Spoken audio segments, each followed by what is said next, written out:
예, 또 매주 월요일 시장에 대한 중심을 잡습니다. 이종우의 특별한 시선, 이종우 주식평론가 함께하겠습니다. 어서 오십시오. 예, 안녕하세요. 아니면 같이 못 가면 참는데 이렇게 미국 증시는 잘 가고 우리 증시 못 가니까 참 답답한 흐름인데요. 일단 미국 증시의 흐름들부터 그만한 충분한 이유를 가지고 있고 더 갈 수 있는 건지 최고치 흐름 좀 봐주십시오.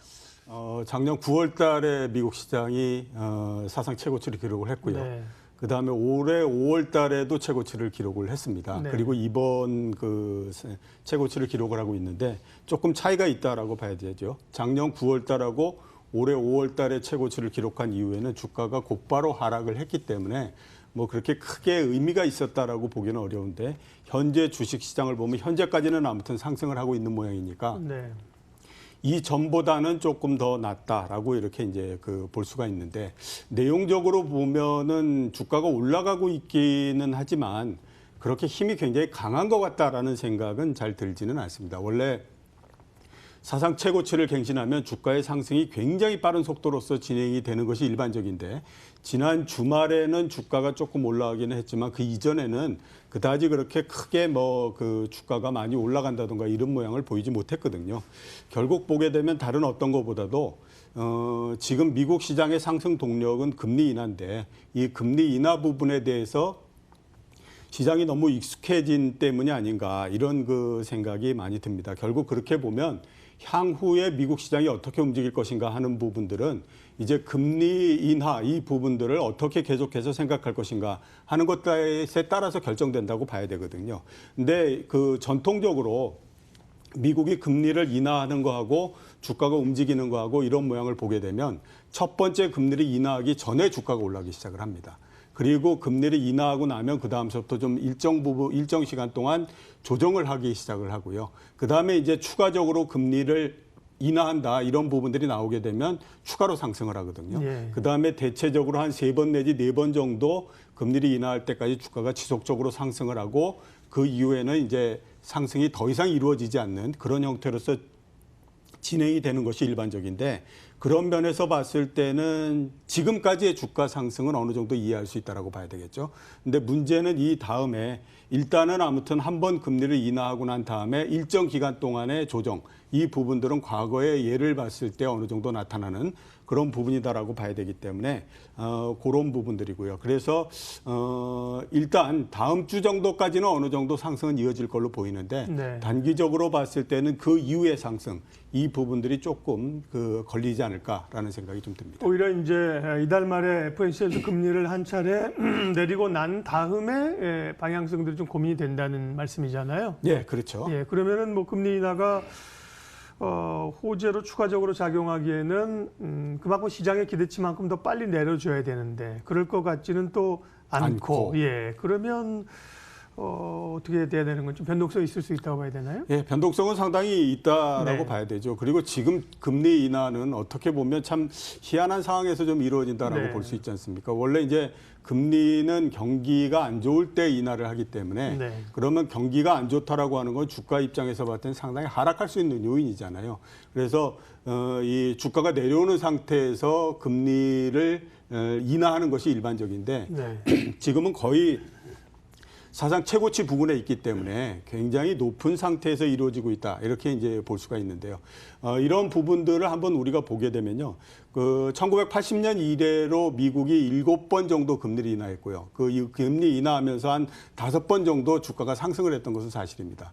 근데 문제는 뭐냐면 2000년 이후에 2번 인하를 했거든요. 2001년도에 한 번 했고 그다음에 2007년도에 한 번 했고 이렇게 했는데 그 2번은 모두 다 또 주가가 하락을 했어요. 그래서 과연 이번 같은 경우에 어떤 영향을 향후에 계속할 것인가 하는 것들이 굉장히 중요하다라고 볼 수가 있는데 2001년하고 2007년도에 금리를 인하함에도 불구하고 주가가 하락했던 그 부분들을 보게 되면요. 우선 2001년도 같은 경우에는 2000년도 12월 달에 처음으로 이제 금리 주가가 사상 최고치를 거의 기록을 했고요. 그 다음에 1월 달서부터 금리를 내리기 시작했거든요. 굉장히 내리는 속도도 빨랐어요. 처음 금리 인하할 때 1% 했고요. 그 다음에 0.5%씩 6번 금리를 인하하면서 1년 만에 6.5%였던 금리가 1.5% 정도까지 내려가거든요. 굉장히 빠른데도 불구하고 이 주가가 올라가지 못하고 하락했던 건 그 당시가 IT 버블이 터지고 그다음에 미국 경제가 안 좋고 이런 국면으로서 갔기 때문에 이제 그런 모양이 나왔던 거였거든요. 그다음에 2007년도 같은 경우에도 금리를 인하하기 전에 상당히 높은 주가였음에도 불구하고 그 이후에 금리를 내리면서 계속해서 떨어져 버리는 형태가 됐었는데 그거 역시 보게 되면 2008년도에 금융위기가 발생하지 않습니까? 그러니까 금융위기 이전에 상당히 안 좋았던 부분들이 이미 나타나고 있는 거였거든요. 결국 이런 면에서 봤을 때 앞으로 미국이 금리를 인하하고 하는 부분들이 우선은 보면은 주가를 지금은 끌어올리는 역할을 하고 있지만 시간이 지나면서 변동성이 굉장히 커질 가능성이 높고요. 그다음에 또 하나 우리가 생각해 봐야 될 건 앞에서 제가 말씀드렸던 그런 전례 이런 것들에 따라서 우리가 봤을 때 경기가 어떻게 되느냐 하는 것들이 금리를 내리느냐 이런 것보다도 훨씬 더 중요한 부분이다라고 하는 거죠. 그래서 향후에 미국 경기가 어떻게 되느냐 하는 것들이 굉장히 중요한데 지금은 현재까지 보면은 미국 경기나 이런 것들이 그렇게 양호한 상태는 아니다라고 볼 수 있습니다. 그러니까 소비자 심리 지수나 또 뭐 그 고용 지표나 이런 것들은 뭐 비교적 양호한 그런 그 형태인데 나머지 부분들은 별로 좋지 않고요. 특히 이제 제조업이 굉장히 왕성한 지역이 있지 않습니까? 이런 데의 경기는 그렇게 좋지 않은 상태거든요. 그다음에 또 기업 실적을 보더라도 2분기 기업 실적이 대충 한 5% 정도 감익할 걸로 생각하고 있고요. 네. 3분기도 2% 정도 감익할 거라고 생각하고 있습니다. 그러면 1분기를 포함해서 3분기 동안 계속해서 이익이 감소하는 거거든요.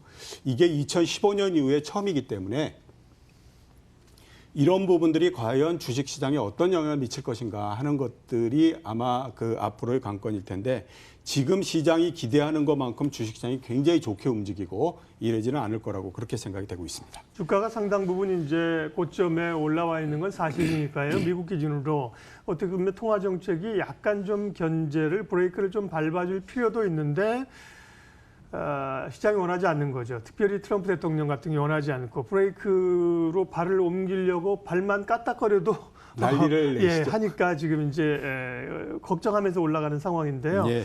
근데 우리 입장에서는 어쨌든 간에 이 소위 디커플링, 미국 증시 가고 우리는 못 가는 상황들을 어떻게 봐야 되느냐. 과거에도 보면 그랬던 경우가 있잖아요. 예, 다시 그런 원상태로 돌아온다는 거냐. 여기에 대한 고민이 있어요. 우리 작년 시장에는. 10월 달 같은 경우가 가장 대표적인 예. 형태였죠. 우리나라가 2천까지 떨어졌고 그 대신에 미국 주식시장은 뭐 거의 사상 최고치 부근에 있었으니까요. 네.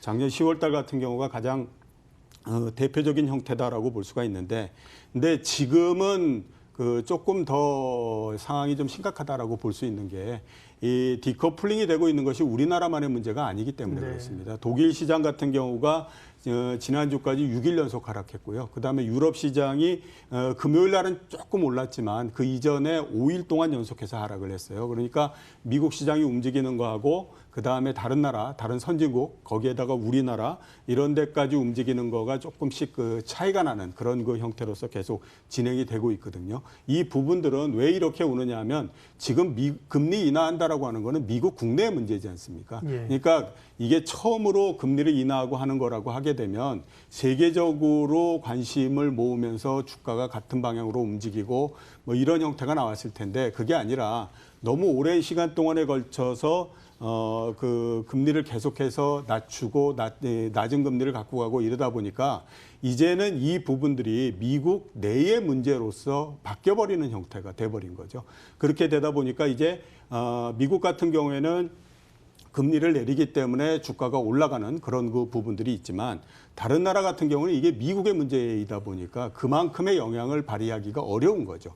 그 대신에 더 큰 영향을 받는 거는 뭐냐면 각 나라의 경제 상황이 어떠냐 이런 것들에 따라서 주가가 움직이기 때문에 우리나라뿐만 아니라 유럽의 선진국이나 이런 데가 지금 미국의 주가 움직이는 거 이런 거하고 같이 가지 못하는 형태이기 때문에 그렇거든요. 이 부분들은 앞으로도 마찬가지입니다. 결국 우리 시장이 미국이 움직이는 것에 얼마나 쫓아갈 수 있을 것인가 하는 부분들은 우리 내부의 부분들이 얼마나 개선될 수 있을 것인가 하는 것하고 맞물린다라고 봐야 되죠. 지금 생각하는 거하고 다르게 2분기 실적이 갑자기 좋게 나온다든가 막 이런 일이 있다라고 하면 주가가 쭉 올라갈 수 있는 그런 부분들이 되는데 기대하기 어려운 상황이죠. 그게 아니면은 아마 이런 디커플링이 조금은 또 이어질 걸로 그렇게 보입니다. 그러면 역으로 우리가 좋아질 수 있는 상황 가운데 최근에 뭐가 있냐면 일본의 이제 수출 규제를 하고 이제 악재인데 예. 역으로 이게 이제 반도체 공급 재고를 좀 줄여서 반도체 오랫동안 고생해왔던 반도체 가격의 하락을 조금 더 앞당기는 요인이 될 되지 수도 않을까? 있다. 예, 이런 얘기가 지금 나오고 있지 않습니까? 반도체 판단은. 지난주 말에 반도체 가격이 한 5% 정도 오르지 않았습니까? 예. 굉장히 크게 올랐고요. 역시 이제 말씀하셨던 것처럼 시장에서 그 기대를 걸고 있는 부분들은 재고 줄어들면서 네. 반도체 가격 상승하고 뭐 이렇게 되지 않겠느냐라고 하는 것에 대한 기대를 상당히 갖고 있는 것은 사실입니다. 지금은 단순하게 기대다라고 볼 수가 있고요. 이 기대가 현실이 되기 위해서는 가장 중요한 부분들이 뭐냐면 결국에 그 반도체의 수요가 증가해야 되고요.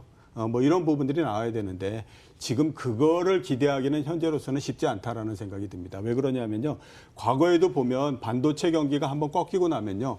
다시 올라올 때까지 아무리 짧게 걸린다고 하더라도 2년은 걸립니다. 네. 작년 7월 달에 처음으로 반도체 경기가 둔화되기 시작을 했으니까 지금까지 거의 한 1년 정도 1년. 이렇게 된 거거든요. 그러니까 아직까지는 완전히 회복되거나 이러기는 좀 어렵습니다. 그러니까 지금은 그 뉴스나 이런 것들 때문에 가격이 조금씩 움직이고 이렇게 하지만 결국 근본적으로 수요가 그 창출되지 못하게 되면 가격은 다시 또 원 위치로 돌아와 버리는 거니까 그 부분에 대한 영향 이런 것들을 생각을 해야 될 것 같고요. 그다음에 또 지난주에도 말씀드렸던 것처럼 반도체 주가 자체가 상당히 높은 건 사실입니다. 그리고 7월 달서부터 삼성전자 한 종목에만 외국인들이 2천만 주 정도의 순매수를 기록을 했거든요. 그러니까 지금은 어떤 업황이 좋아져서보다는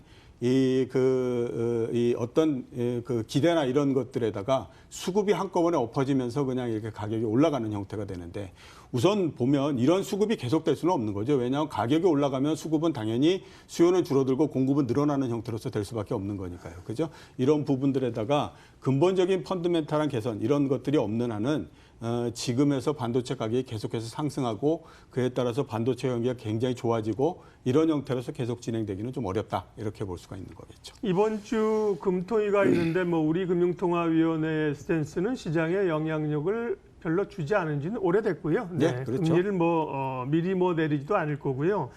그러면 이제 일본하고의 뭐 긴장감이라든지 중국이 아마 성장률이 이번에 나오는 것 같습니다. 지표들 이런 걸 봐야 될 텐데 전략은요. 네.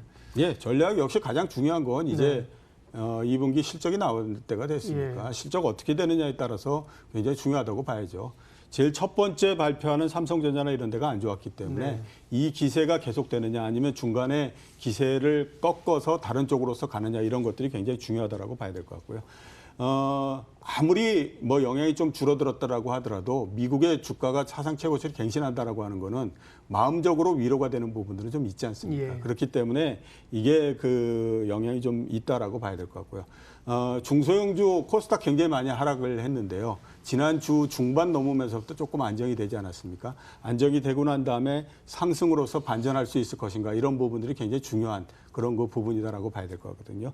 지금은 외부에서 발생하는 부분보다 내부에서 일어나는 부분 이런 것들이 시장에 어떻게 영향을 계속해서 줄 거냐 하는 것들이 중요하다라고 봐야 될 것 같고 반등은 좀 이어질 것 같은데요. 그렇게 폭이 크거나 그러지는 않을 것 같습니다. 네, 이종우의 특별한 시선 이종우 평론가님 함께했습니다. 인사드리면서 출발 마켓온 오늘 순서는 마치겠습니다. 함께해 주셔서 고맙습니다.